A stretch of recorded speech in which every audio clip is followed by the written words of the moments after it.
Okay, it's our pleasure now to bring in the Royal Editor at the Daily Mail, Mr. Russell Myers. It's nice to talk to you in person rather than through a different link. But let's start off with Westminster Hall. That's where the Queen's coffin is at the moment. You've been lucky enough to be in there and see it firsthand. Just describe the atmosphere, if you wouldn't mind. Well, an extraordinary privilege today, and one of only a handful of journalists to be there. Less than 300 people, sort of members of Parliament from the Lords as well, and an eerie silence, I think, is the best way to describe the start. And then the unmistakable sounds of Big Ben, the gunshots ringing out in the distance. And we obviously knew the timings, but as you get closer and closer to the procession getting to Westminster Hall from that final journey leaving Buckingham Palace, you could hear the cries of the King's artillery, and I just thought, you're witnessing history. I mean, it's the magnitude of the event, and just standing a few feet away from the royals themselves, who looked completely anguished, and of course, why wouldn't they be? I think the enormity of what happened yesterday here, of the Queen's coffin coming back to London, resting in Buckingham Palace for the final 24 hours, where the family essentially have said their last goodbyes. They've passed her over to the nation now to say goodbye, and that's particularly poignant. That is what was symbolic about today, wasn't it? The handing over from the royal family essentially to the state. So the next 4 days is about everyone paying their respects. You were up close to the royal family today. You talk about the anguish on their faces, and it has been gruelling for King Charles. Very much so. I mean, his first few days have been jam-packed. I mean, he's started this tour of the nations, and I don't think really many people had an appreciation for what he had on his schedule, because he not only has to go and accept the messages of condolence, but he's making speech after speech. So I think he's handled himself amazingly well. We jumped to his defence last night, didn't we? When people were giving him a spray over the pen thing, and we thought, hang on. Well, this is a man who just lost his mother a few days ago. He's taken on the enormity, even though he's been preparing for this role for many, many years, of course. You saw the raw emotion, and I was standing just maybe 10 feet away from him today, where he was leaving the hall, and we just had this incredible ceremony, and he gazed up to this magnificent roof of the Westminster Hall that's just been made since the 13th century. It's called the Roof of Angels, and you almost thought that he was not just the king, but a son in mourning for that moment. He just allowed himself that one moment of reflection, and then it's back to business for him. There was an interesting picture today of Harry. Obviously, he wasn't wearing his ceremonial uniforms, which I'm sure he would have liked to, but he looked anguished today as well. Yeah. I mean, I feel terribly sorry for him, because he sticks out even more by not wearing the uniform. This is a man who has served his country gallantly. He earned it. And he's done a decade in the British Army, and for reasons that we could talk about all night, he's not been allowed to wear. He's been lumped in with Andrew, Yeah, it's particularly unfortunate for him. I mean, again, I think those pictures when he first arrived at Balmoral, he knew he was too late for to see the Queen in her final hours. I mean, he looked absolutely crestfallen, and I think the realisation that he's probably lost his only ally in this family at the moment. You talk about the rift being sorted, the brothers putting on a show on Saturday, walking out together in Windsor, and again today. But unfortunately, I think that this truce will be temporary in measure, I'm afraid.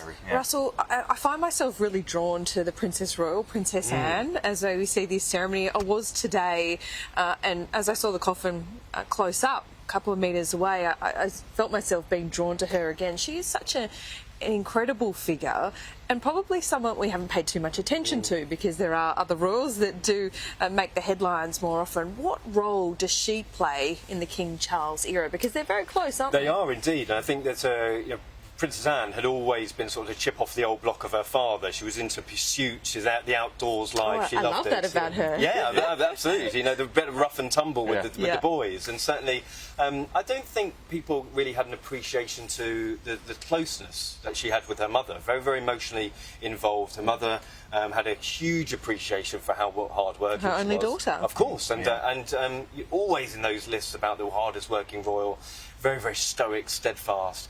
But again, and of course, why not? She looked absolutely devastated when she was in Edinburgh.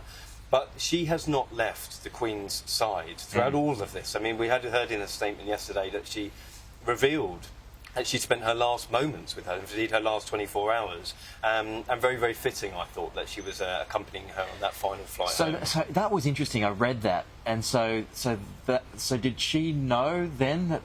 I mean, obviously she wouldn't be precise about it, but would she have known that this was quite possibly the last 24 hours? Well, again, I don't think we'll know the detail of that, of course, will we? But quite interesting that she was there. Maybe just fortunate that she was there in Balmoral. But again, that closeness, I think that King Charles will rely on as well, because Edward has gone in a different direction. I think we'll see him doing much more with the Duke of Edinburgh Award, which has reached an international stage now. That's big in Australia. Very much so, and across Europe now, especially with the issues that we have with the war in Europe. That is something that they're looking to move towards. And I think that the issues with Andrew have been well discussed and torn over, and I don't think that the King wants to dwell on them too much. Well, they're not close, right? Well, they're not close at all. And I think he feels that and quite rightly, that he's brought the family into complete disrepute. Does he just become a black sheep, I suppose? Again, I think he is not if he can help already. Because he will pop up at every given moment. But I think the rest of the family would hope that he just sort of slides away into the background. Russell, I'm fascinated at the women in the royal family. The Queen, I feel like, was a feminist in her own way. You just told us about the Princess Royal Anne and her stoicism and her hard-working ethic, but also Camilla,